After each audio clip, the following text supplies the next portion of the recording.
Il n'y a peut-être pas de jour de notre enfance que nous ayons si pleinement vécu que ceux que nous avons cru laisser sans les vivre, ceux que nous avons passés avec un livre préféré. Tout ce qui semblait-il les remplissait pour les autres, et que nous écartions comme un obstacle vulgaire à un plaisir divin.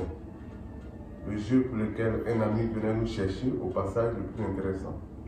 L'abeille ou le rayon de soleil gênant qui nous forçait à lever les yeux de la plage ou à changer de place. Les provisions de goûter qu'on nous avait emportées et que nous laissions à côté de nous sur le banc sans y toucher. Tandis qu'au-dessus de nos têtes, le soleil diminuait de force dans le ciel bleu. Le dîner pour lequel il avait fallu rentrer et où nous ne pensions qu'à montrer fini tout de suite après le chapitre interrompu.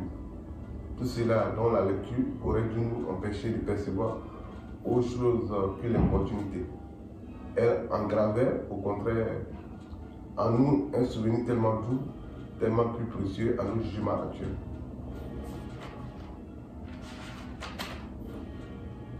Que ce que nous lisions alors avec tant d'amour, que si nous arrive encore aujourd'hui de feuilleter ces livres d'autrefois, ce n'est plus que comme le seul calendrier que nous ayons gardé de nos enfants, et avec l'espoir de voir éclater sur les plages, les demeures et les étangs qui n'hésitent plus, qui ne se souvient comment de ces lectures faites au temps des vacances, qu'on allait cacher successivement dans toutes celles des heures du jour qui étaient assez paisibles et assez inviolables pour pouvoir leur donner asile. Le matin, en rentrant du bac, quand tout le monde était parti faire une promenade, je me glissais dans la salle à manger où, jusqu'à l'heure encore lointaine du déjeuner, personne n'entrait que la vieille Félicie, relativement silencieuse, et où je n'aurais pas pour compagnon, très respectueux de la lecture, que les assiettes peintes accrochées au mur. Le calendrier dont la feuille de la veille avait été fraîchement arrachée. La pendule et le feu qui parlent sont demandés qu'on leur réponde, et dont les doux propos vides de sang ne viennent pas, comme les paroles des hommes. Institué indifférent à celui des mots que vous lisez. Je m'installais sur une chaise près du petit feu de bois, dont pendant le déjeuner, longue matinale et jardinier direct. Il ne fait pas de mal, on supporte très bien un peu de feu. Je vous assure qu'à 6 heures, il faisait joliment froid dans le potager. Et dire que c'est dans 8 jours Pâques, avant le déjeuner qui, hélas, mettrait fin à la lecture, on avait encore 2 grandes heures. De temps en temps, on entendait le bruit de la pompe d'où l'eau allait découler et qui vous faisait lever les yeux vers elle et la regarder à travers la fenêtre fermée.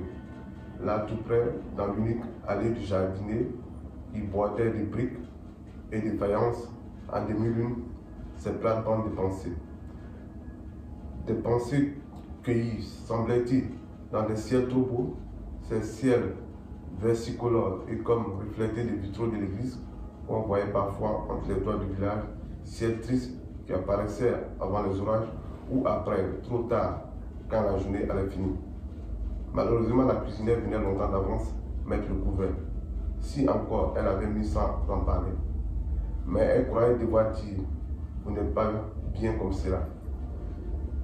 Si je vous approchais une table, et rien que pour répondre, non merci bien, il fallait arrêter net et ramener de loin sa voix qui, en dedans des lèvres, répétait sans bruit, en courant, tous les mots que les yeux avaient lus.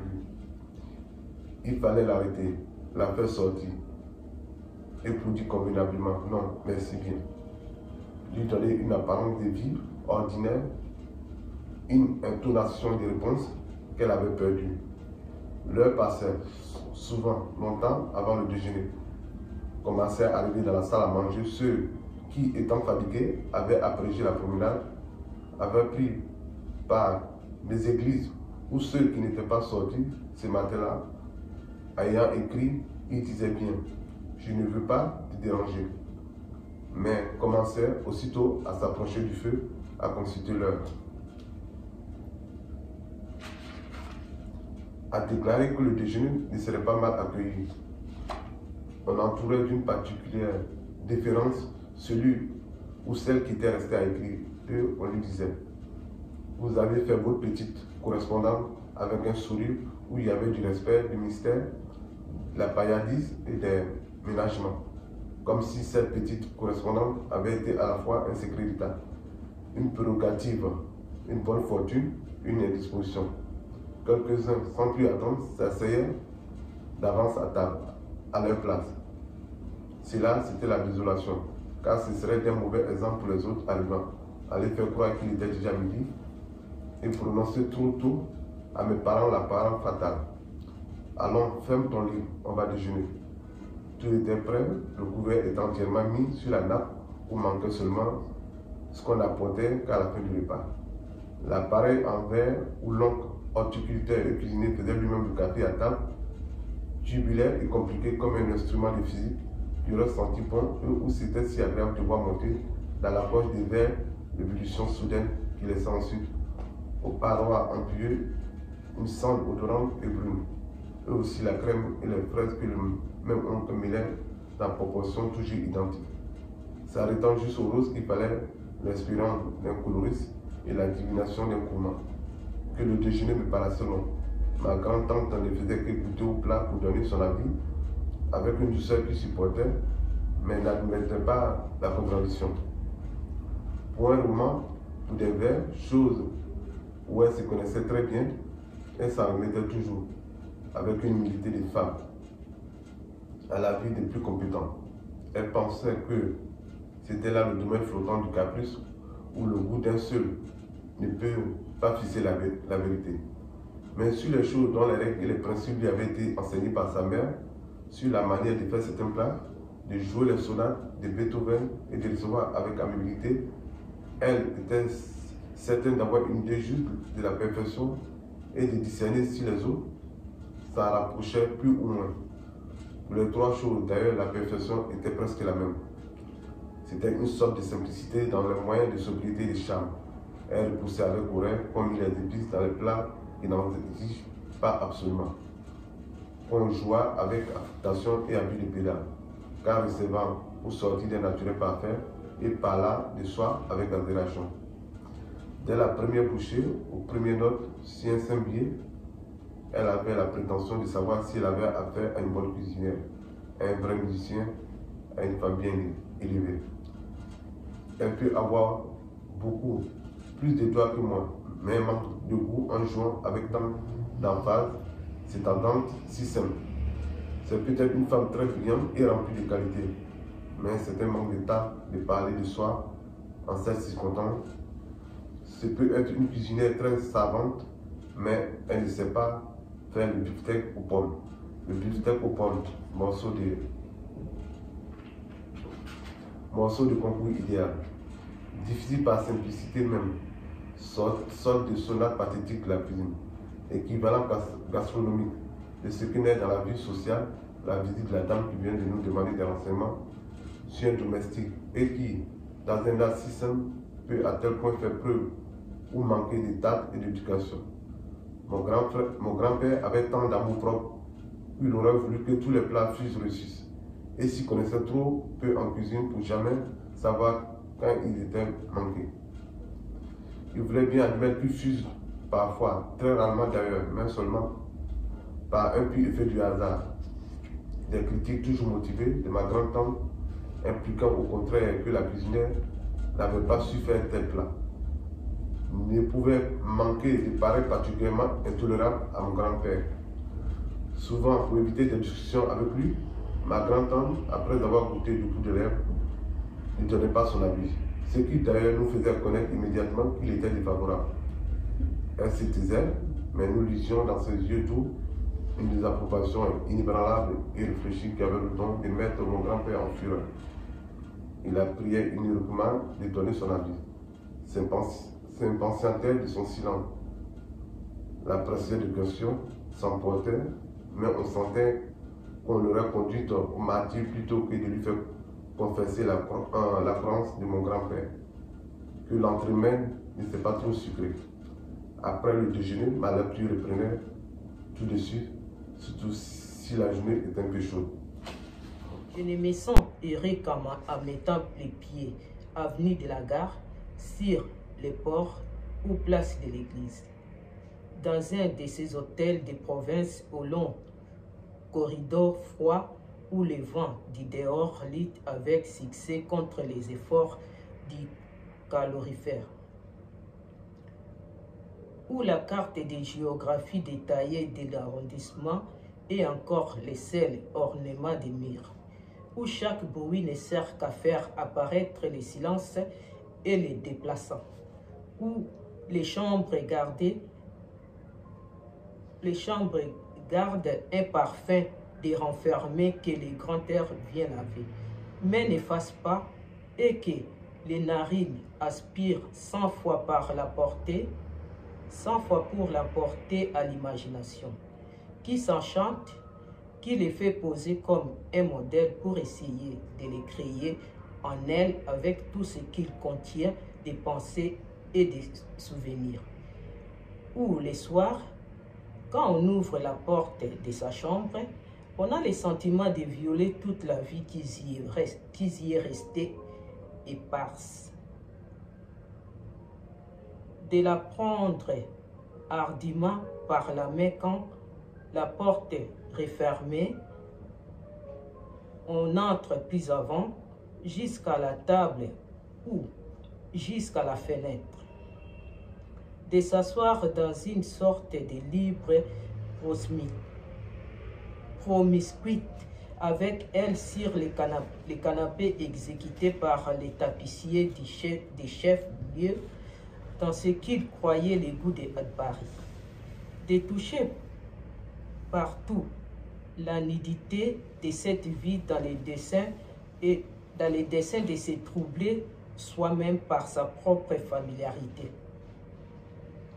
Apposant ici et là ses affaires, ajouant les mettre dans cette chambre pleine jusqu'au bord de l'âme des autres et qui garde jusque dans la forme déchaînée et les dessins des rideaux, la prête de leurs rêves. En marchant pieds nus sur son tapis inconnu, alors cette vie secrète, on a le sentiment de l'enfermer avec soi quand on va, tout tremblant, tirer les verrous, de la pousser devant soi-même le lit et de coucher enfin avec elle dans les grands draps blancs qui vous montent par-dessus la figure. Tandis que, tout près, l'église sonne pour toutes les villes des airs d'insomnie, des mourants et des amoureux. Je n'étais pas depuis bien longtemps à lire dans ma chambre qu'il fallait aller au parc, à 1 kilomètre du village. Mais après les jeux obligés, j'ai abrégé la faim du goûter apporté dans des paniers et distribué aux enfants au bord de la rivière, sur l'herbe où les livres avaient été posés avec défense, de les prendre encore. Un peu plus loin, dans certains forts assez incultes et assez mystérieux du parc, la rivière cesse d'être une eau rectiligne et artificielle, couverte de signes et bordée d'allées en souriant des statues et, par moments, sautelades des carpes se précipitaient passant à une allure rapide de la clôture du parc. Devenait une rivière dans le sens géographique du mot, une rivière qui devait avoir un nom. Et ne tarde pas à s'épandre la même vraiment qu'être les statues et sous les signes. Entre les herbages où dormaient de bœuf et dont est noyé les boutons d'or, sorte de prairies rendues par elle assez marécageuses et qui, tenant des côtés du village par des tours informes, reste, disons-on, du Moyen-Âge. Joignés de l'autre par les chemins montants des glaciers et d'aubépines. La nature qui s'étend à l'infini du village qui avait d'autres noms, l'inconnu. L'inconnu. J'ai laissé les autres finir de goûter dans les bas du parc, au bord des cygnes, et je montais en courant dans les labyrinthes, jusqu'à tel charmille où je m'asseyais, introuvable, adossé au noisetier taillé, apercevant les plants d'asperges, les bordures des... Après le déjeuner, ma lecture reprenait tout de suite, surtout si la journée était un peu chaude. On montait, se retirait dans sa chambre, ce qui me permettait par les petits escaliers aux marches rapprochées de gagner tout de suite la mienne à l'unique état si bas que des fenêtres enjambées où on n'aurait qu'un saut d'enfant à faire pour se trouver dans la rue. J'allais fermer ma fenêtre sans avoir pu esquiver les salis de l'armurier d'en face qui, sous prétexte de baisser ses auvents, venait tous les jours après déjeuner fumer sa cigarette devant sa porte et dire bonjour aux passants, qui, parfois, s'arrêtaient à causer. Les théories de William Morris, qui ont été si constamment appliquées par Manque et décorateurs anglais, et dictent qu'une chambre n'était belle que la condition de contenir seulement des choses qui nous soient utiles, et que toute chose utile, fût ce qu'un simple clou, soit non pas dissimulée, mais apparente. Au-dessus du lit à tringles de cuivre et entièrement découvert, au mur nu de ces chambres hygiéniques, quelques reproductions des chefs-d'œuvre. À la juger d'après les principes de cette esthétique, ma chambre n'était nullement belle, car elle était pleine de choses qui ne pouvaient servir à rien et qui dissimulaient pudiquement, jusqu'à en rendre l'usage extrêmement difficile. Celles qui servaient à quelque chose, mais c'est justement de ces choses qui n'étaient pas là pour ma commodité, mais semblaient y être venues pour leur plaisir. Que ma chambre tirait pour moi sa beauté. Ces hautes courtines blanches qui dérobaient au regard les lits placés comme au fond d'un sanctuaire. L'enjonché des couvre-pieds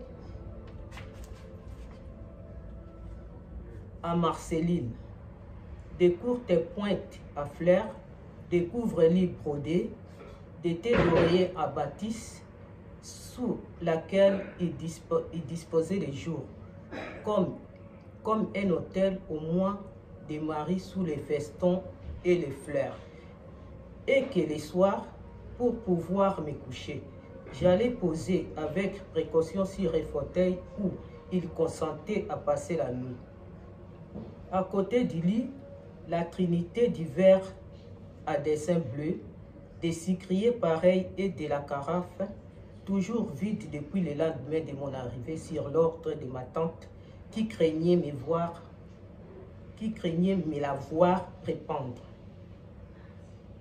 Sorte d'instrument de culte, presque aussi sain que la précieuse liqueur des fleurs d'oranger, placée près d'eux, dans une ampoule de verre, que je n'aurais plus permis de profaner, ni même possible d'utiliser pour mon usage personnel, qui ça avait été des choses consacrées, mais que j'ai considéré longuement avant de me déshabiller.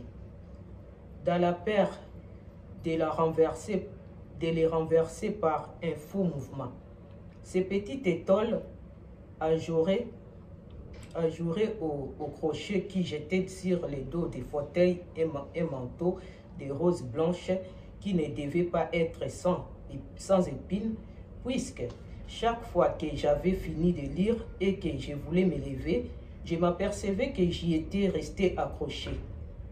Cette cloche de verre, sous laquelle, isolée des contacts vulgaires, la pendule bavardait dans l'intimité pour des coquillages venus de loin et pour mes vieilles fleurs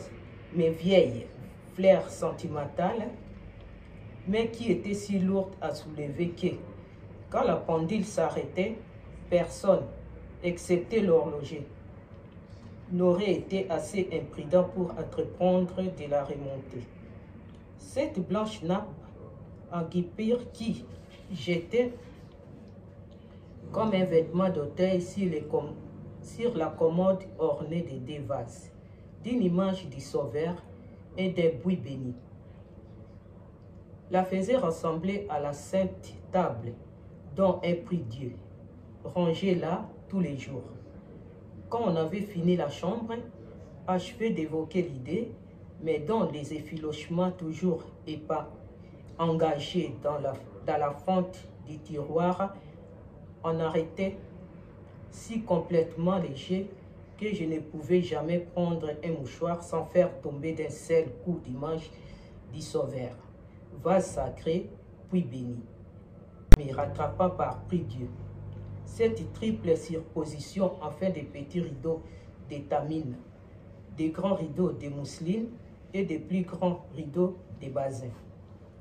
Toujours souriant dans l'air blancheur d'aubépine souvent ensoleillée, mais au fond bien agaçant dans l'air maladresse et l'air entêtement à jouer autour de l'air barre de bois parallèles et à se prendre les uns dans les autres et tout dans la fenêtre dès que je voulais l'ouvrir ou la fermer.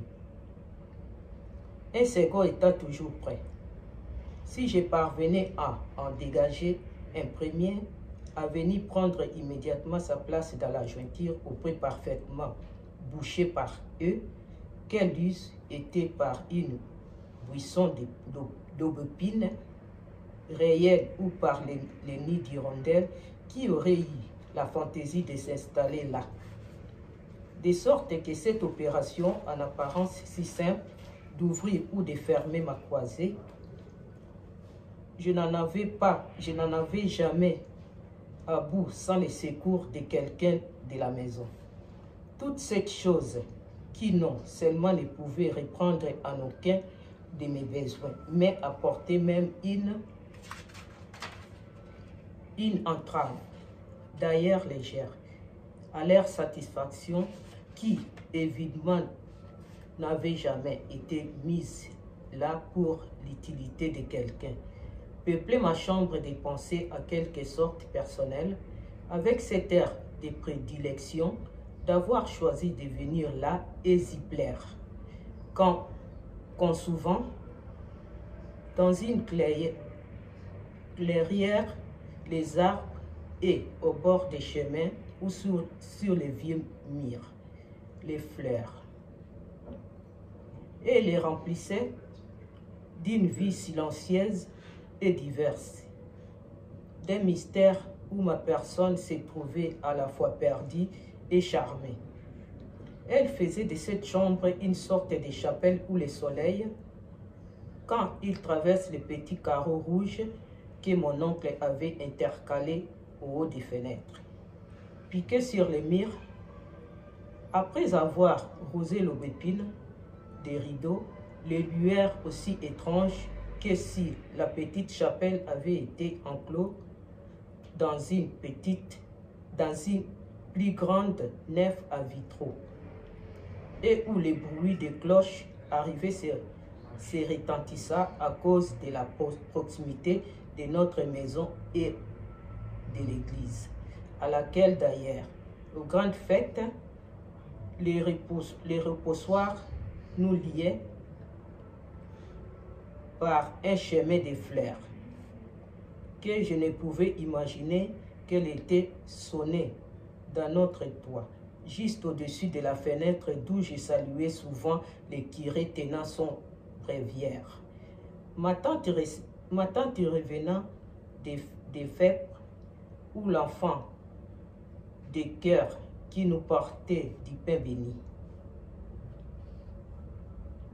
Quant à la photographie par Brun du printemps de Botticelli ou au moulage de la femme inconnue du musée de Lille, qui, au mur et sur la cheminée des chambres des maps, sont la part concédée par William Morris à l'inutile beauté.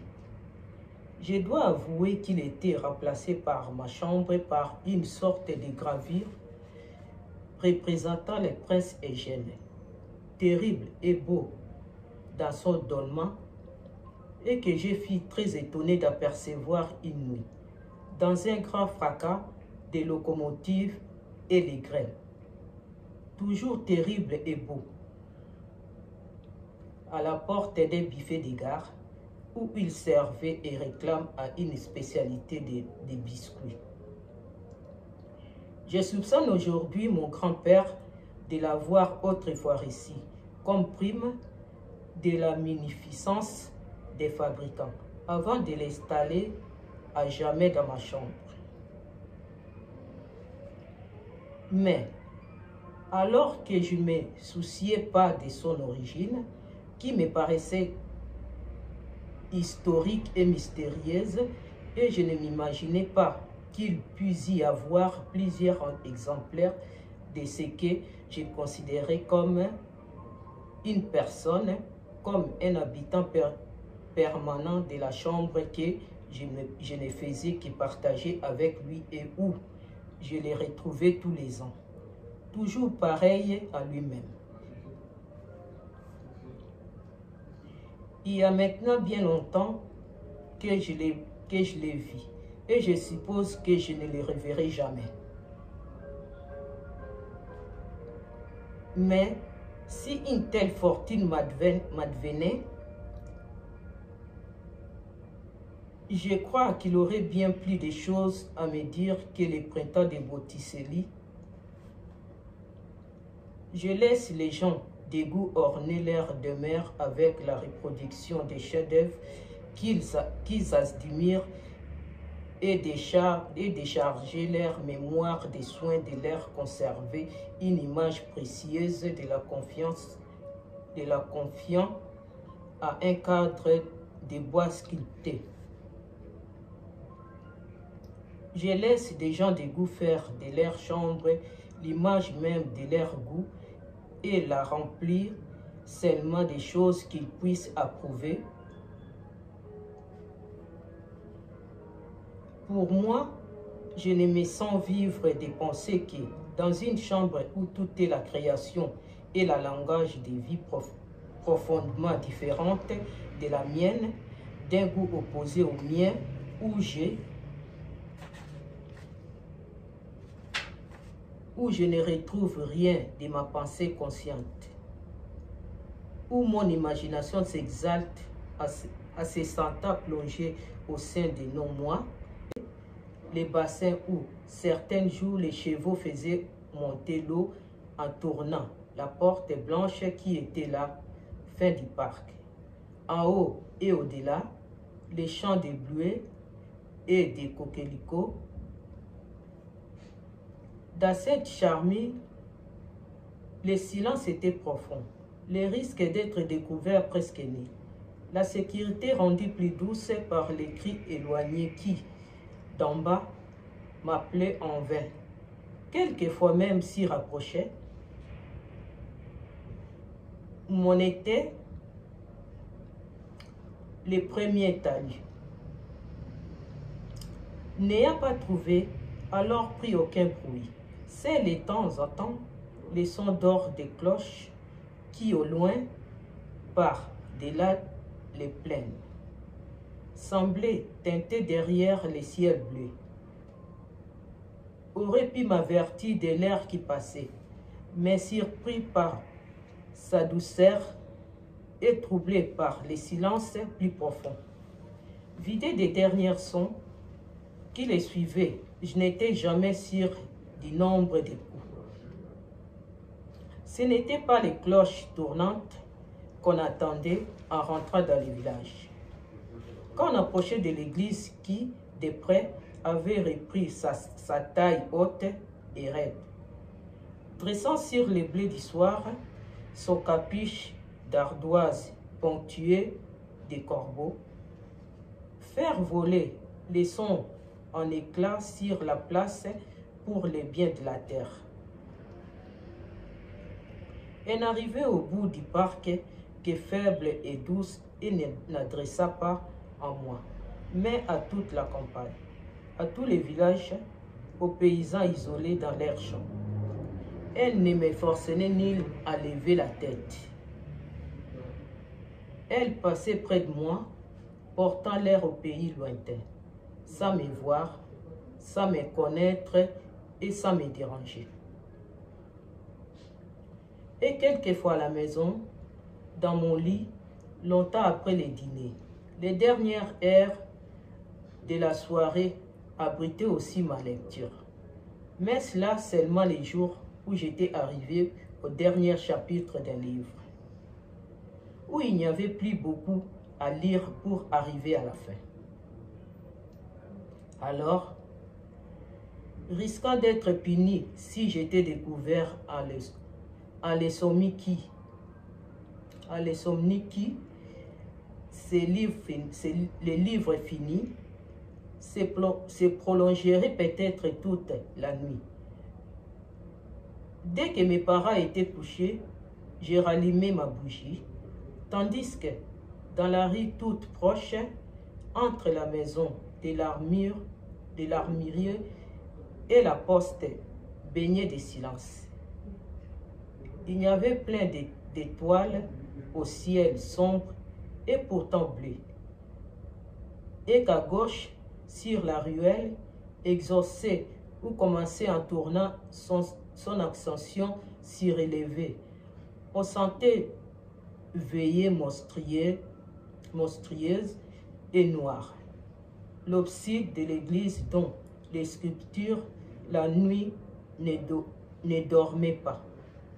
L'église villageoise est pourtant historique. Ces jours magnifiques du bon Dieu, de la brioche bénite, des saints multicolores et des dames des châteaux voisins qui, les jours des fêtes, faisant quant à elles traverser les marchés, paillaient les poules et regardaient les commères, venaient à la messe dans leur attelage, non sans acheter au retour. Chez les pâtissiers de la place, juste après avoir quitté l'ombre du proche où les fidèles, en poussant la porte à tambour, semaient les rubis errants de la nef. Quelques-uns de ces gâteaux en forme de tour, protégés du soleil par un store, manquaient Saint-Honoré et Génoise, dont l'odeur oisive et sucrée est restée mêlée pour moi aux cloches de la grande messe et à la gaieté des dimanches. Et quelquefois à la maison, dans mon lit, longtemps après le dîner, les dernières heures de la soirée abritaient aussi ma lecture, mais cela seulement les jours où j'étais arrivé au dernier chapitre d'un livre, où il n'y avait plus beaucoup à lire pour arriver à la fin. Alors, risquant d'être puni si j'étais découvert et l'insomnie qui, le livre fini, se prolongerait peut-être toute la nuit, dès que mes parents étaient couchés, je rallumais ma bougie. Tandis que, dans la rue toute proche, entre la maison de l'armurier et la poste, baigné de silence, il y avait plein d'étoiles au ciel sombre et pourtant bleu, et qu'à gauche, sur la ruelle exaucée où commençait en tournant son ascension surélevée, on sentait veiller, monstrueuse et noire, l'abside de l'église dont les sculptures la nuit ne dormaient pas. L'église villageoise et pourtant historique, séjour magique du bon Dieu, de la brioche bénite, des saints multicolores et des dames des châteaux voisins, qui, les jours de fête, faisaient, quand elles traversaient le marché, piailler les poules et regarder les commères, venaient à la messe dans leurs attelages, non sans acheter au retour, chez le pâtissier de la place, juste après avoir quitté l'ombre du porche où les fidèles, en poussant la porte à tambour, semaient les rubis errants de la nef, quelques-uns de ces gâteaux en forme de tour, protégés du soleil par un store, manqués, Saint-Honoré et Génoise, dont l'odeur oisive et sucrée est restée mêlée pour moi aux cloches de la grand-messe et à la gaieté des dimanches. Puis, la dernière page était lue, le livre était fini. Il fallait arrêter la course éperdue des yeux et de la voix qui suivait sans bruit, s'arrêtant seulement pour reprendre haleine dans un soupir profond. Alors, afin de donner au tumulte depuis trop longtemps déchaîné en moi, pour pouvoir se calmer, ainsi d'autres mouvements à diriger, je me levais, je me mettais à marcher le long de mon lit, les yeux encore fixés à quelques points qu'on aurait vainement cherchés dans la chambre au dehors. Car il n'était situé qu'à une distance d'âme. Une de ces distances qui ne se mesure pas par mètre et par lieu, comme les autres, et qu'il est d'ailleurs impossible de confondre avec elle quand on regarde les yeux lointains de ceux qui pensent à autre chose. Alors quoi? Ce livre, ce n'était que cela? Ces êtres, à qui on avait donné plus de son attention et de sa tendresse qu'aux gens de la vie, n'osant pas toujours avouer à quel point on les aimait, et même quand nos parents nous trouvaient en train de lire et avaient l'air de sourire de notre émotion, fermant le livre avec une indifférence affectée ou un ennui fin. Ces gens pour qui on avait haleté et sangloté, on ne les verrait plus jamais. On ne saurait plus rien d'eux. Déjà, depuis quelques pages, l'auteur, dans le cruel épilogue, avait eu soin de les espacer avec une indifférence incroyable, pour qui savait l'intérêt avec lequel il les avait suivis jusque-là, pas à pas. L'emploi de chaque heure de leur vie nous avait été narré. Puis, subitement, 20 ans après ces événements, on pouvait rencontrer dans les rues de Fougères un vieillard encore droit, etc.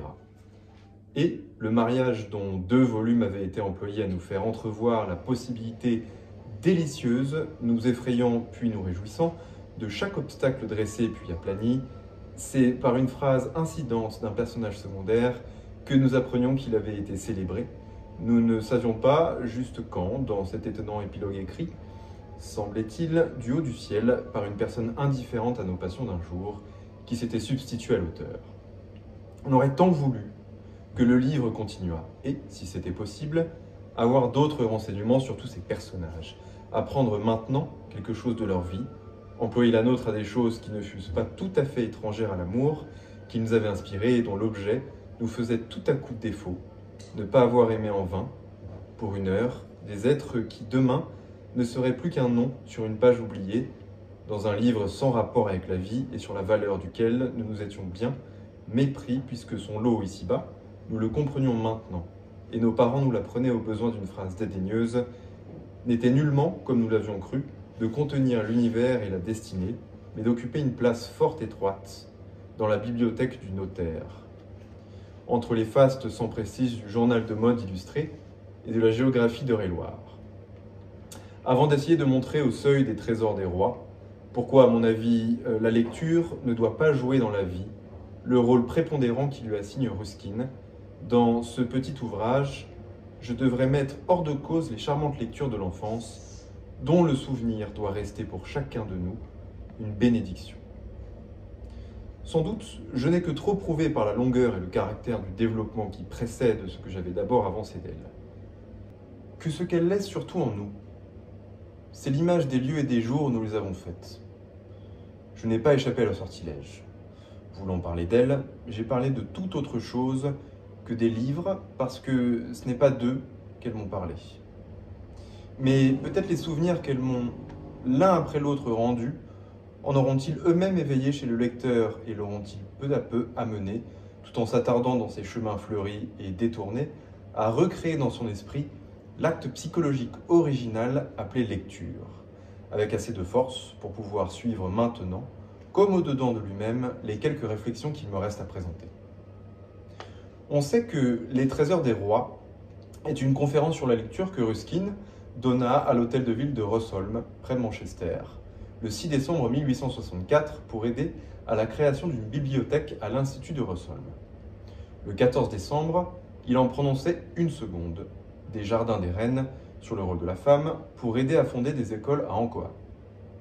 Pendant toute cette année 1864, dit M. Collingwood dans son admirable ouvrage Life and Work of Ruskin, il demeura at home, sauf pour faire de fréquentes visites à Carlisle.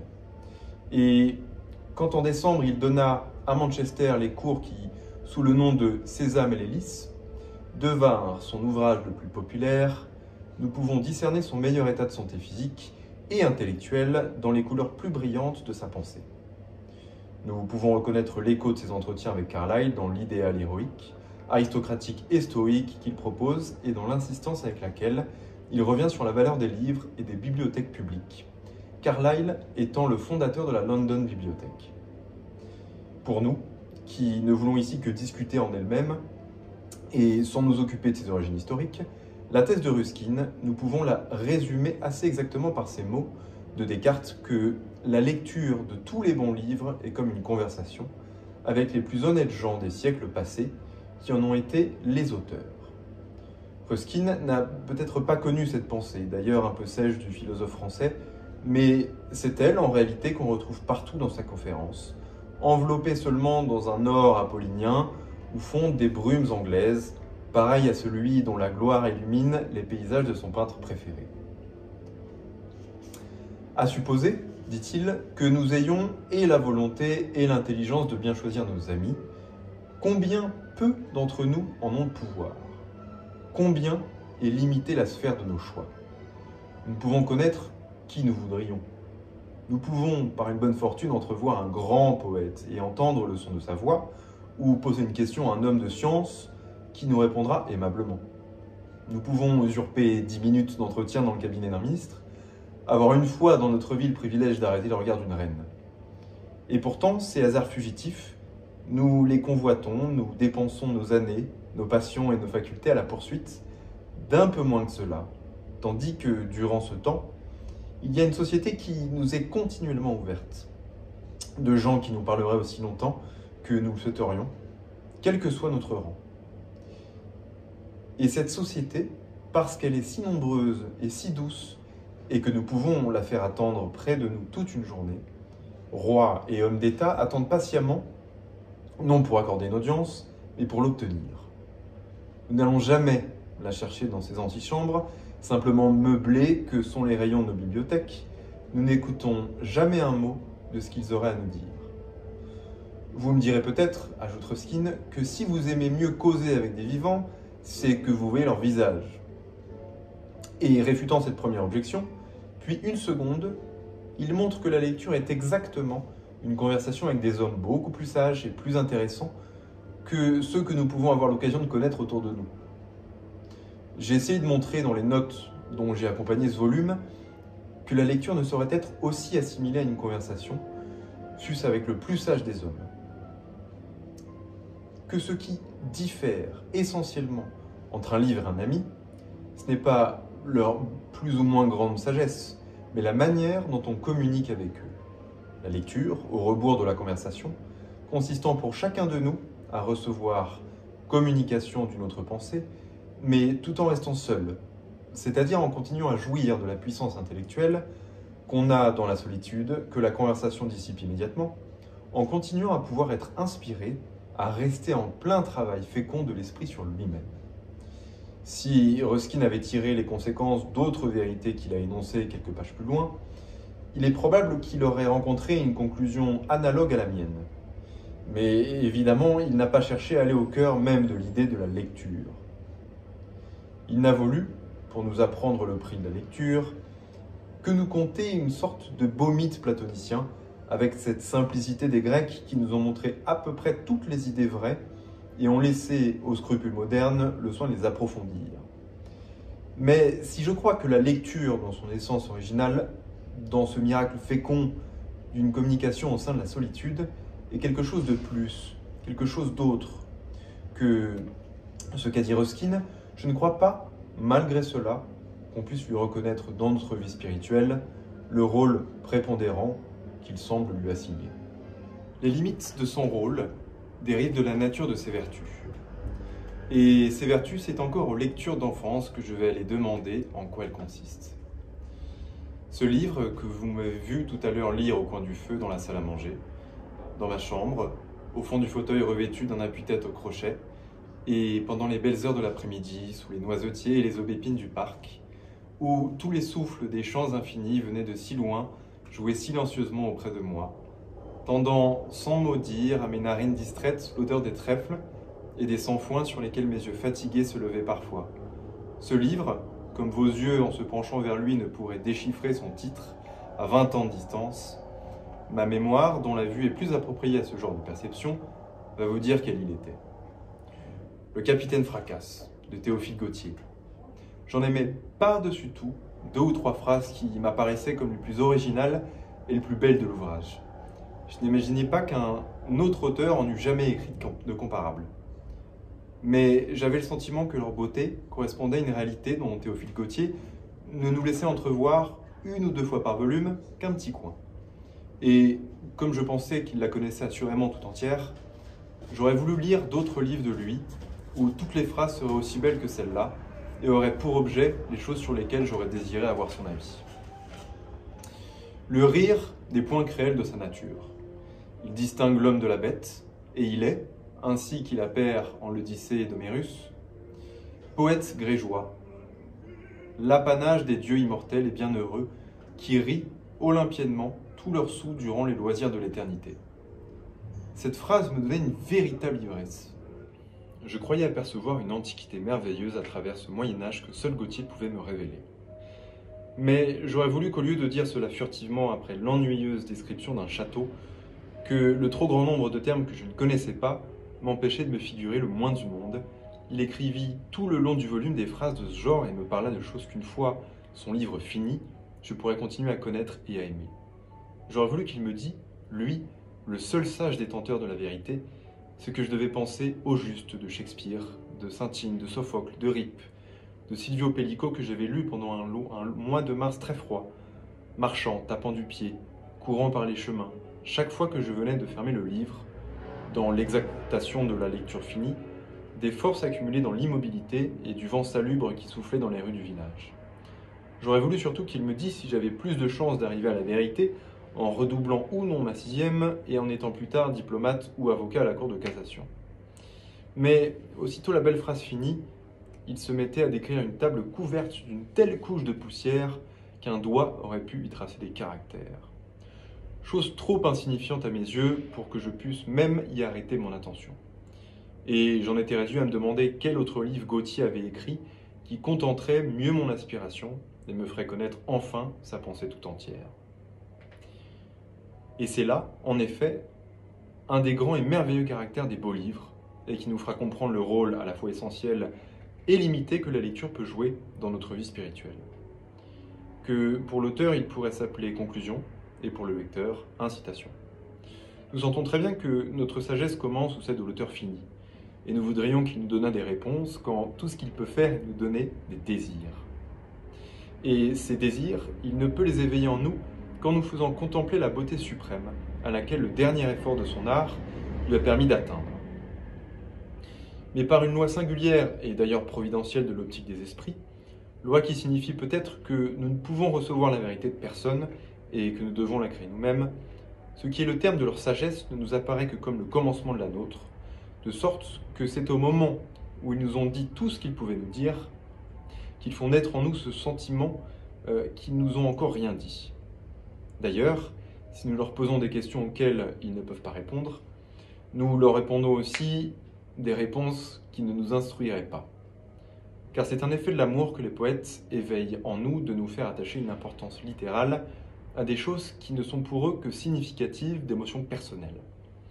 Dans chaque tableau qu'ils nous montrent, il ne semble nous donner qu'un léger aperçu d'un site merveilleux, différent du reste du monde, et au cours duquel nous voudrions qu'ils nous fissent pénétrer.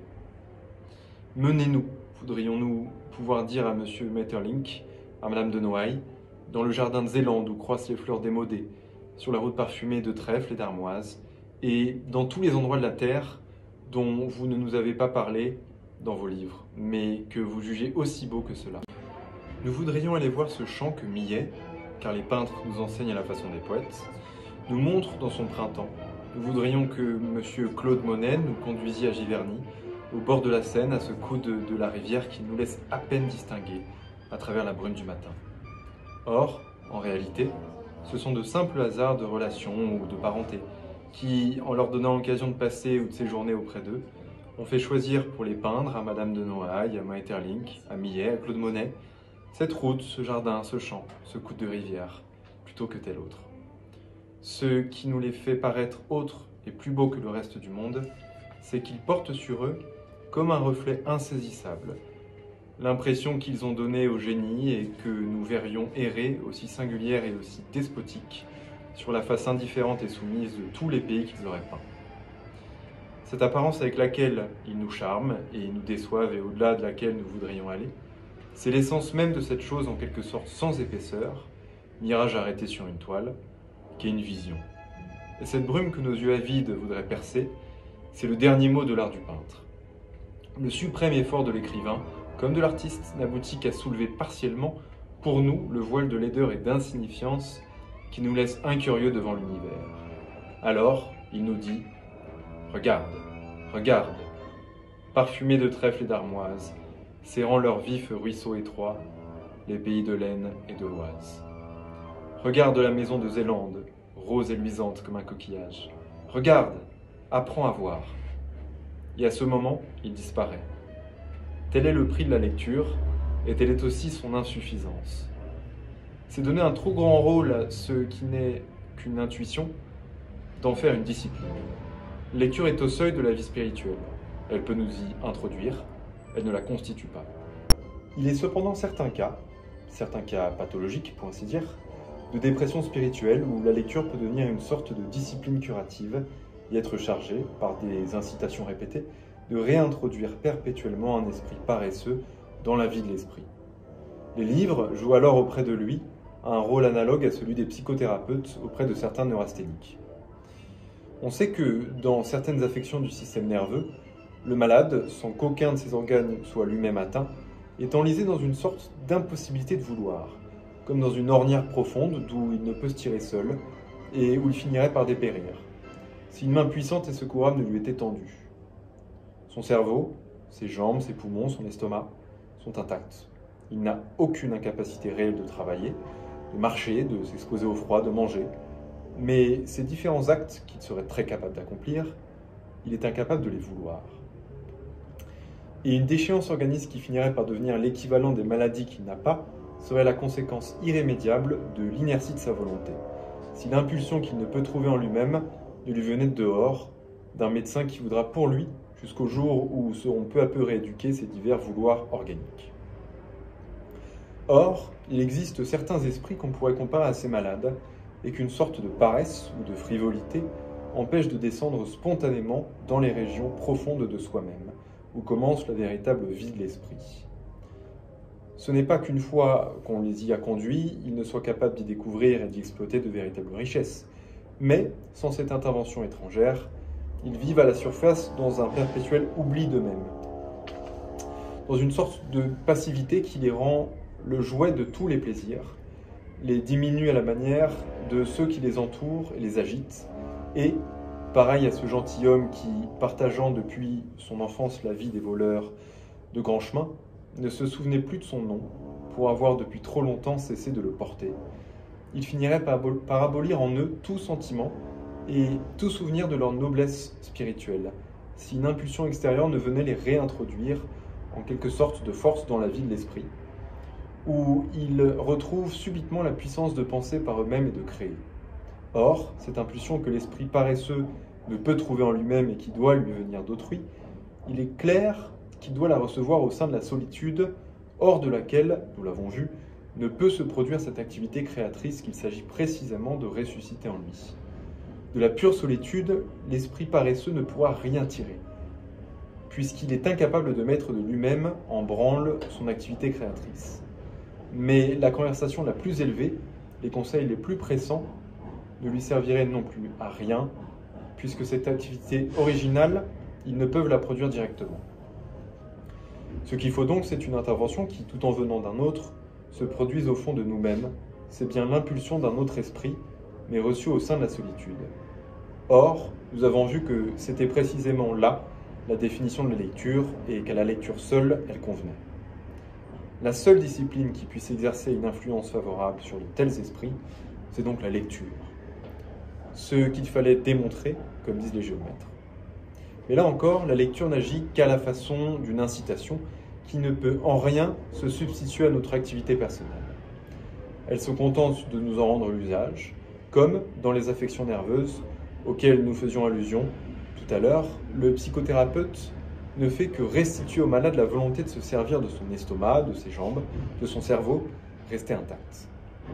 Soit d'ailleurs que tous les esprits participent plus ou moins à cette paresse, à cette stagnation dans les bas niveaux, soit que, sans lui être nécessaire, l'exaltation qui suit certaines lectures est une influence propice sur le travail personnel.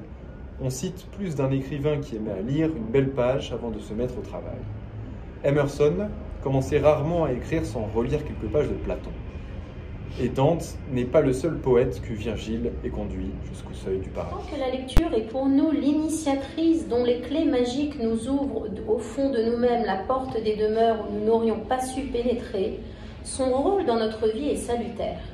Il devient dangereux au contraire quand, au lieu de nous éveiller à la vie personnelle de l'esprit, la lecture tend à se substituer à elle, quand la vérité ne nous apparaît plus comme un idéal que nous ne pouvons réaliser que par le progrès intime de notre pensée et par l'effort de notre cœur, mais comme une chose matérielle, déposée entre les feuilles des livres comme un miel tout préparé par les autres, et que nous n'avons qu'à prendre la peine d'atteindre sur les rayons des bibliothèques et de déguster ensuite passivement dans un parfait repos de corps et d'esprit. Parfois même, dans certains cas un peu exceptionnels, et d'ailleurs nous le verrons, moins dangereux, la vérité conçue comme extérieure encore est lointaine, cachée dans un lieu d'accès difficile. C'est alors quelques documents secrets, quelques correspondances inédites, des mémoires qui peuvent jeter sur certains caractères un jour inattendus et dont il est difficile d'avoir communication. Quel bonheur, quel repos pour un esprit fatigué de chercher la vérité en lui-même et de se dire qu'elle est située hors de lui, aux feuilles d'un in-folio jalousement conservé dans un couvent de Hollande, et que si, pour arriver jusqu'à elle, il faut se donner de la peine, cette peine sera sans doute matérielle, ne sera pour la pensée qu'un délassement plein de charme. Sans doute, il faudra faire un long voyage, traverser en coche d'eau les plaines gémissantes du devant, tandis que sur la rive les roseaux s'inclinent et se relèvent tour à tour dans une ondulation sans fin. Il faudra s'arrêter à Dordrecht, qui mire son église couverte de lierre dans l'entrelac des canaux dormants et dans la Meuse frémissante et dorée où les vaisseaux en glissant dérangent, le soir, les reflets alignés des toits rouges et du ciel bleu.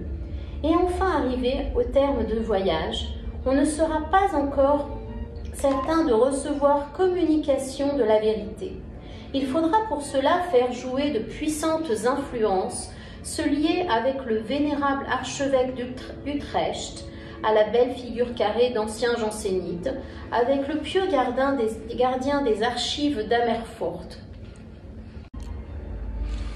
La conquête de la vérité est conçue dans ces cas-là comme le succès d'une sorte de mission diplomatique où n'ont manqué ni les difficultés du voyage, ni les hasards de la négociation.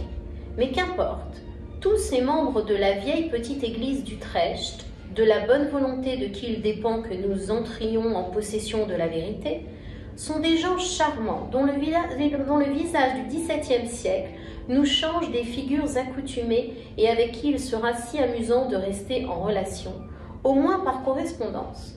l'estime dont ils continueront à nous envoyer de temps à autre le témoignage nous relèvera à nos propres yeux et nous garderons leurs lettres comme un certificat et comme une curiosité. Et nous ne manquerons pas un jour de leur dédier un de nos livres, ce qui est bien le moins que l'on puisse faire pour des gens qui vous ont fait don de la vérité. Et quant aux quelques recherches, aux courts travaux que nous serons obligés de faire dans la bibliothèque du couvent et qui seront les préliminaires indispensables de l'acte d'entrée en possession de la vérité que pour plus de prudence et pour qu'elle ne risque pas de nous échapper, nous prendrons note, nous aurions mauvaise grâce à nous plaindre des peines qu'ils pourront nous donner. Le calme et la fraîcheur du vieux couvent sont si exquis où les religieuses portent encore le haut hennin aux ailes blanches qu'elles ont dans le Roger van Weyden du parloir, et pendant que nous travaillons, les carillons du XVIIe siècle étourdissent si tendrement l'eau naïve du canal qu'un peu de soleil pâle suffit à éblouir entre la double rangée d'arbres dépouillés dès la fin de l'été qui frôlent les miroirs accrochés aux maisons à pignons des deux rives. Cette conception d'une vérité sourde aux appels de la réflexion et docile au jeu des influences, d'une vérité qui s'obtient par lettre de recommandation, que vous remet en main propre celui qui la détenait matériellement, sans peut-être seulement la connaître, d'une vérité qui se laisse copier sur un carnet, cette conception de la vérité est pourtant loin d'être la plus dangereuse de toutes. Car bien souvent pour l'historien, même pour l'érudit, cette vérité qu'ils vont chercher au loin dans un livre est moins à proprement parler, la vérité elle-même que son indice ou sa preuve, laissant par conséquent place à une autre vérité qu'elle annonce ou qu'elle vérifie et qui, elle, est du moins une création individuelle de leur esprit. Il n'en est pas de même pour le lettré. Lui, lit pour lire, pour retenir ce qu'il a lu. Pour lui, le livre n'est pas l'ange qui s'envole aussitôt qu'il a ouvert les portes du jardin céleste, mais une idole immobile qu'il adore pour elle-même, qui, au lieu de recevoir d'une dignité vraie des pensées qu'elle éveille, communique une dignité factice à tout ce qui l'entoure. Le lettré invoque en souriant en l'honneur de tels noms qu'il se trouve dans Villechardouin ou dans Boccace, en faveur de tel usage qu'il est décrit dans Virgile. Son esprit sans activité originale ne sait pas isoler dans les livres la substance qui pourrait le rendre plus fort. Il s'encombre de leur forme intacte, qui, au lieu d'être pour lui un élément assimilable, un principe de vie, n'est qu'un corps étranger, un principe de mort. Est-il besoin de dire que si je qualifie de malsain ce goût, cette sorte de respect fétichiste pour les livres, c'est relativement à ce que seraient les habitudes idéales d'un esprit sans défaut qui n'existe pas, et comme font les physiologistes qui décrivent un fonctionnement d'organes normal tel qu'il ne s'en rencontre guère chez les êtres vivants. Dans la réalité, au contraire, où il n'y a pas plus d'esprit parfait que de corps entièrement sains, ceux que nous appelons les grands esprits sont atteints comme les autres de cette maladie littéraire. Plus que les autres, pourrait-on dire. Il semble que le goût des livres croisse avec l'intelligence, un peu au-dessous d'elle, mais sur la même tige. Comme toute passion s'accompagne d'une prédilection pour ce qui entoure son objet, a du rapport avec lui, dans l'absence lui en parle encore.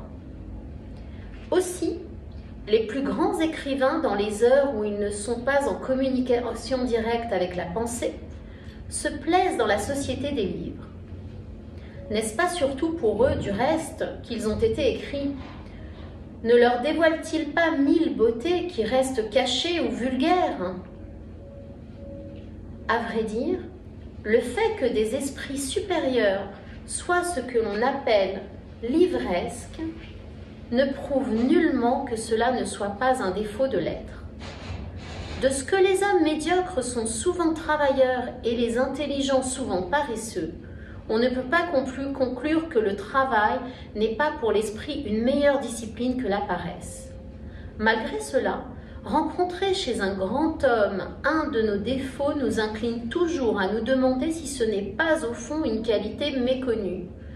Et nous n'apprenons pas sans plaisir qu'Hugo savait Quinte Kurz, Tacite et Justin Parker, qu'il était en mesure, si on contestait devant lui la légitimité d'un terme, d'en établir la filiation, jusqu'à l'origine, par des citations qui prouvaient une véritable érudition. J'ai montré d'ailleurs comment cette érudition avait chez lui nourri le génie au lieu de l'étouffer, comme un paquet de fagots qui éteint un petit feu et en accroît un grand. Maeterlinck, qui est pour nous le contraire du lettré, dont l'esprit est perpétuellement ouvert aux 1000 émotions anonymes communiquées par la ruche, le parterre ou l'herbage, nous rassure grandement sur les dangers de l'érudition, presque de la bibliophilie, quand il nous écrit en amateur les gravures qui ornent une vieille édition de Jacob Katz ou de l'abbé Sanderus. Ces dangers d'ailleurs, quand ils existent, menaçant beaucoup moins l'intelligence que la sensibilité, la capacité de lecture profitable et l'on peut ainsi dire, est beaucoup plus grande chez les penseurs que chez les écrivains d'imagination. Schopenhauer, par exemple, nous offre l'image d'un esprit dont la vitalité porte légèrement la plus énorme lecture, chaque connaissance nouvelle étant immédiatement réduite à la part de réalité, à la portion vivante qu'elle contient. Schopenhauer n'avance jamais une opinion sans l'appuyer aussitôt sur plusieurs citations. Mais on sent que les textes cités ne sont pour lui que des exemples, des allusions inconscientes et anticipées, où il aime à retrouver quelques traits de sa propre pensée, mais qui ne l'ont nullement inspiré.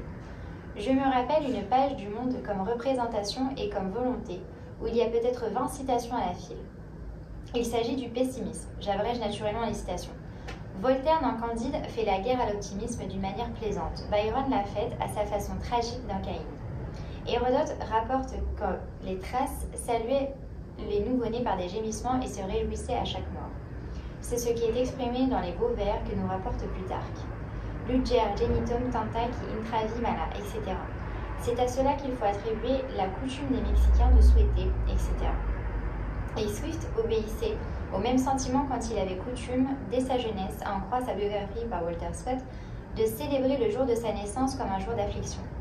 Chacun connaît ce passage de l'apologie de Socrate, où Platon dit que la mort est un bien admirable. Une maxime d'Héraclite était conçue de même. Vitae nomem, quindim et vita, opus autem mor. Quant aux beaux vers de Théonis, ils sont célèbres. Optima sor hominin dances, etc. Sophocle, dans l'Oedipe à la colonne, 1224, en donne l'abrégé suivant. Natum dances sortet vinci alias omnes, etc. Eurydice dit omnis omnium vita est plena dolore. Hippolyte 189. Et Homère l'avait déjà dit, non enim quindiam illubi est calamitosius homine hominium quod super terram spirant, etc. D'ailleurs, Pline l'a dit aussi, nilum menies esse tempestiva morte. Shakespeare met ses paroles dans la bouche du vieux roi Henri IV. Oh, if this were sin, the happiest years would shoot the book and sit him down and die. Byron enfin, there's something better not to be. Balthazar Gracian nous dépeint l'existence sous les plus noires couleurs de la criticone, etc. Si je m'étais déjà laissé entraîner trop loin par Schopenhauer, j'aurais eu plaisir à compléter cette petite démonstration à l'aide de aphorismes sur la sagesse dans la vie, qui est peut-être de tous les ouvrages que je connais, celui qui suppose chez un auteur avec le plus de lecture, le plus d'originalité, de sorte qu'en tête de ce livre, dont chaque page referme plusieurs citations, Schopenhauer a pu écrire le plus sérieusement du monde, compiler n'est pas mon fait. Sans doute l'amitié. L'amitié qui a égard aux individus est une chose frivole, et la lecture est une amitié. Mais du moins, c'est une amitié sincère, et le fait qu'elle s'adresse à un mort, à un absent, lui donne quelque chose de désintéressé, de presque touchant.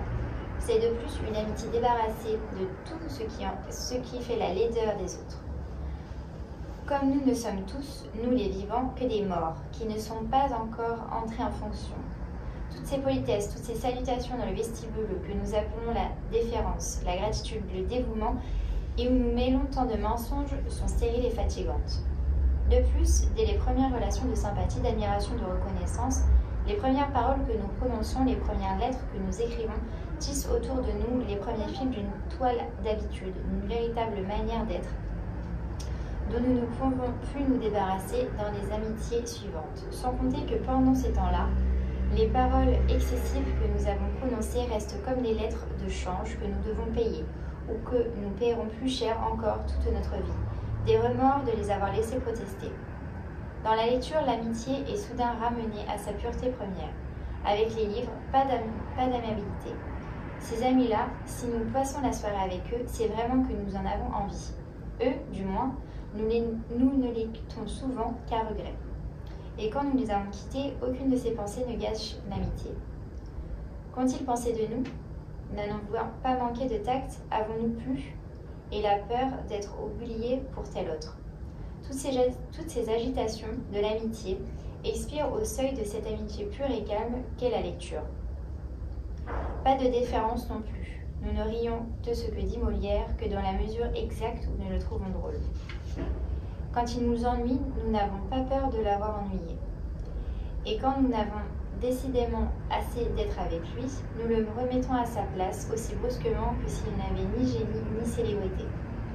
L'atmosphère de cette pure amitié est le silence, plus pur que la parole, car nous parlons pour les autres, mais nous nous taisons-nous par nous-mêmes. Aussi le silence ne porte pas, comme la parole, la trace de nos défauts, de nos grimaces. Il est pur, il est vraiment une atmosphère. Entre la pensée de l'auteur et la nôtre, il n'interpose pas ces éléments irréductibles, réfractaires à la pensée, de nos égoïsmes différents. Le langage même du livre est pur, si le livre mérite ce nom. Rendu transparent par la pensée de l'auteur, qui en a retiré tout ce qui n'était pas elle-même jusqu'à le rendre son image fidèle. Chaque phrase, au fond, ressemblant aux autres, car toutes sont dites par l'inflexion unique d'une personnalité. De là, une sorte de continuité, que les rapports de la vie et ce qui mêle à la pensée d'éléments qui lui sont étrangers exclus et qui permet très vite de suivre la ligne même de la pensée de l'auteur. Les traits de sa physionomie qui se reflètent dans ce calme noir. Nous savons nous plaire tour à tour aux traits de chacun sans avoir besoin qu'ils soient admirables, car c'est un grand plaisir pour l'esprit de distinguer ces peintures profondes et d'aimer d'une amitié sans égoïsme, sans phrase, comme en soi-même. Un Gautier simple, un bon garçon, plein de goût, cela nous amuse de penser qu'on a pu le considérer comme le représentant de la perfection dans l'art. Nous plaît ainsi. Ne nous exagérons pas sa puissance spirituelle et dans son voyage en Espagne où chaque phrase, sans doute, accentue et poursuit le trait plein de grâce et de gaieté de sa personnalité, les mots se rangeant d'eux-mêmes pour la dessiner, parce que c'est elle qui les a choisis et disposés dans l'ordre. Nous ne pouvons nous empêcher de trouver bien éloigné de l'art véritable cette obligation à laquelle il croit devoir s'abstraindre, de ne pas laisser une seule forme sans la décrire entièrement, en l'accompagnant d'une comparaison qui, n'étant née d'aucune impression agréable et forte, ne nous charme nullement.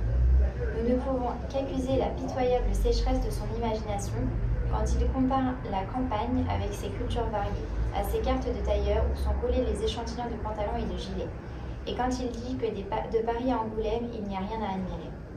Et ne nous sourions de ce gothique fervent qui n'a même pas pris la peine d'aller à Chartres visiter la cathédrale. Mais quelle bonne humeur, quel goût, comme nous le suivons volontiers dans ses aventures, ce compagnon plein d'entrain. Il est si sympathique que tout autour de lui nous le devient. Et après les quelques jours qu'il a passés auprès du commandant Le Barbier de Tinan, retenu par la tempête à bord de son beau vaisseau étincelant comme de l'or, nous sommes tristes qu'il ne nous dise plus un mot de cet aimable marin et nous le fasse quitter pour toujours sans nous apprendre ce qu'il est devenu. Nous sentons bien que sa gaieté hâbleuse et ses mélancolies aussi sont chez lui des habitudes un peu débraillées du jeu de journaliste. Mais nous lui passons tout cela. Nous faisons ce qu'il veut. Nous nous amusons quand il rentre trempé jusqu'aux os, mourant de faim et de sommeil, et nous nous attristons quand il récapitule avec une tristesse de feuilletoniste les noms des hommes de sa génération morts avant l'heure. Nous disions à propos de lui que ces phrases dessinaient sa physionomie, mais sans qu'il s'en doutât. Car si les mots sont choisis, non pas par notre pensée selon les affinités de son essence, mais par notre désir de nous peindre, ils représentent ce désir et ne nous représentent pas. Fromentin, Musset, malgré tous leurs dons, parce qu'ils ont voulu laisser leur portrait à la postérité, l'ont peint fort médiocre. Encore nous intéresse-t-il infiniment, même par là, car leur échec est instructif. De sorte que, quand un livre n'est pas le miroir d'une individualité puissante, il est encore le miroir de défauts curieux de l'esprit. Penchés sur un livre de Fromentin ou sur un livre de Musset, nous apercevons au fond du premier ce qu'il y a de court et de niais dans une certaine distinction, au fond du second ce qu'il y a de vide dans l'éloquence. Si le goût des livres croît avec l'intelligence, ses dangers, nous l'avons vu, diminuent avec elle. Un esprit original sait subordonner la lecture à son activité personnelle. Elle n'est plus pour lui que la plus noble des distractions, la plus ennoblissante surtout, car seule la lecture et le savoir donnent les belles manières de l'esprit. La puissance de notre sensibilité et de notre intelligence, nous ne pouvons la développer qu'en nous-mêmes, dans les profondeurs de notre vie spirituelle. Mais c'est dans ce contrat avec les autres esprits qu'est la lecture que se fait l'éducation des façons de l'esprit.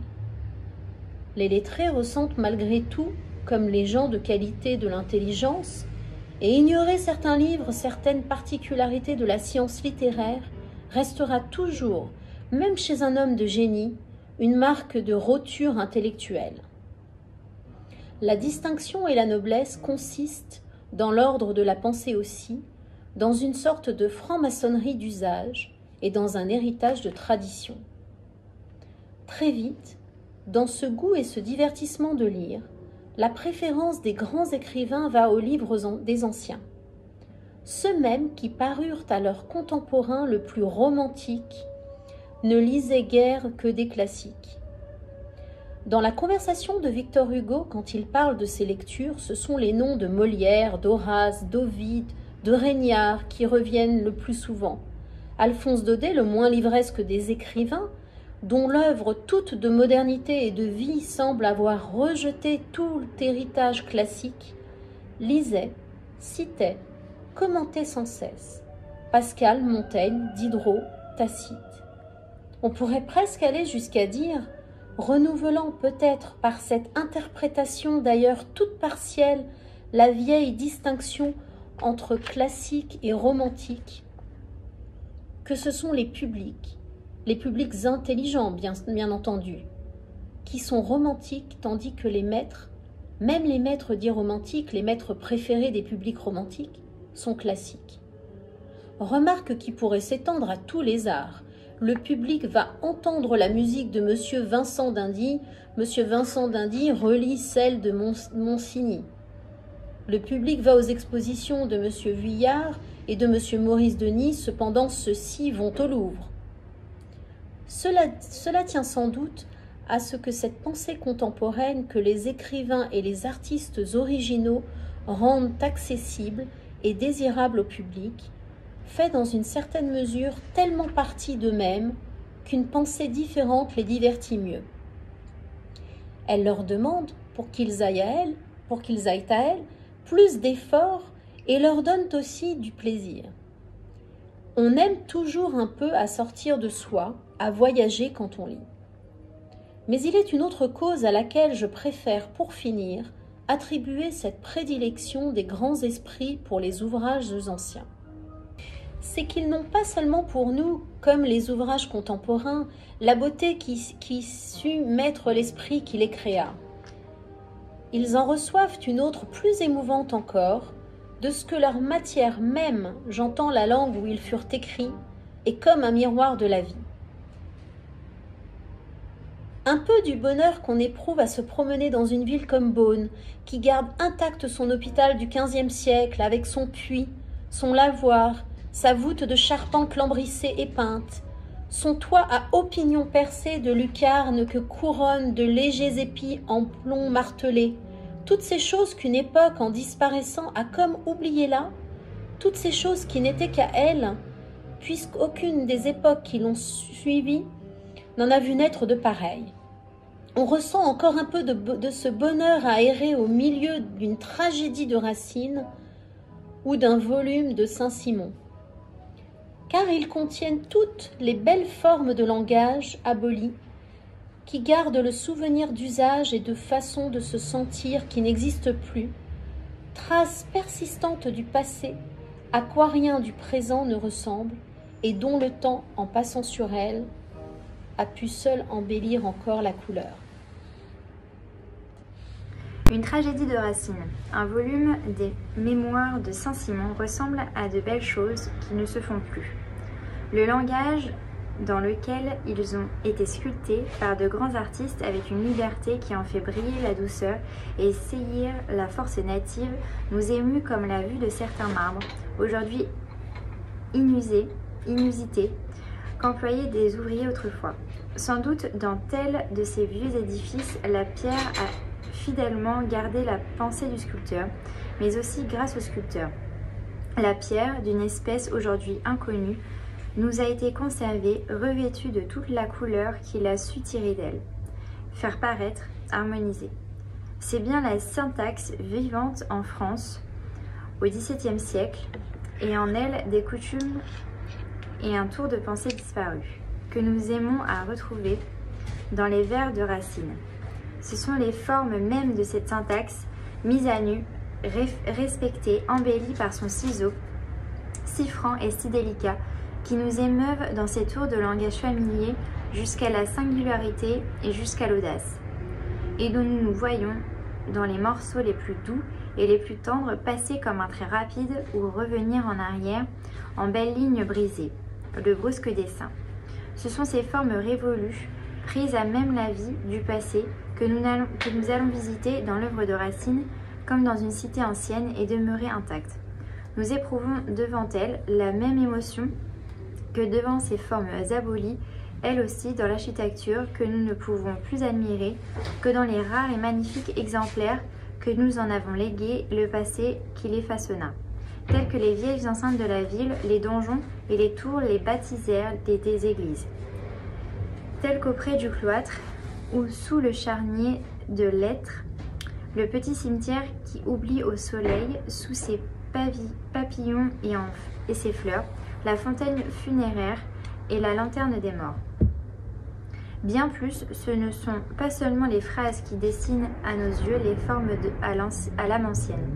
Entre les phrases, et je pense à des livres très antiques qui furent d'abord récités, dans l'intervalle qui les sépare et se tient encore aujourd'hui comme d'une hypogée inviolée, remplissant les interstices, un silence bien des fois séculaire. Souvent, dans l'évangile de Saint Luc, rencontrant les deux points qui l'interrompent, avant chacun des morceaux presque en forme de cantiques dont il est parsemé. J'ai entendu le silence du fidèle qui venait d'arrêter sa lecture à haute voix pour entonner les versets suivants, comme un psaume qui lui rappelait les psaumes les plus anciens de la Bible. Ce silence remplissait encore la pause de la phrase qui s'était scindée pour l'inclore, en avait gardé de la forme, en plus d'une fois, tandis que je lisais, il m'apporta le parfum d'une rose que la brise, entrant par la fenêtre ouverte, avait répandue dans la salle haute où se tenait l'assemblée, et qui ne s'était pas évaporée depuis 17 siècles. Que de fois, dans la Divine Comédie, dans Shakespeare, j'ai eu cette impression d'avoir devant moi, inséré dans l'heure présente actuelle, un peu de passé, cette impression de rêve qu'on ressent à Venise sur la Piazzetta, devant ces deux colonnes de granit gris et rose qui portent sur les chapiteaux grecs, l'une le lion de Saint-Marc, l'autre Saint Théodore foulant au pied le crocodile. Belles étrangères venues d'Orient sur la mer qu'elles regardent au loin et qui vient mourir à leurs pieds, et qui toutes deux, sans comprendre les propos échangés autour d'elles, dans une langue qui n'est pas celle de leur pays, sur cette place publique où brille encore leur sourire distrait, continuent à attarder au milieu de nous leurs jours, au XIIe siècle qui intercale dans notre aujourd'hui. Oui, en pleine place publique, au milieu d'aujourd'hui, dont il interrompt à cet endroit l'Empire, un peu du XIIe siècle depuis si longtemps enfui, se dresse en un double élan léger de granit rose. Tout autour, les jours actuels, les jours que nous vivons circulent, se pressent en bourdonnant autour des colonnes, mais là brusquement s'arrêtent, fuient comme des abeilles repoussées. Car elles ne sont pas dans le présent, ces hautes et fines enclaves du passé, mais dans un autre temps où il est interdit au présent de pénétrer. Autour des colonnes roses jaillit vers leurs larges chapiteaux. Les jours actuels se pressent et bourdonnent, mais interposées entre eux, elles les écartent, réservant de toutes leurs minces épaisseurs la place inviolable du passé familièrement surgi au milieu du présent, avec cette couleur un peu irréelle des choses qu'une sorte d'illusion nous fait voir à quelques pas et qui sont en réalité situées à bien des siècles, s'adressant dans tout son aspect un peu trop directement à l'esprit, l'exaltant un peu comme on ne saurait s'en étonner, de la part du revenant d'un temps enseveli, pour là, au milieu de nous, approcher, coudoyer, palper, immobile au soleil.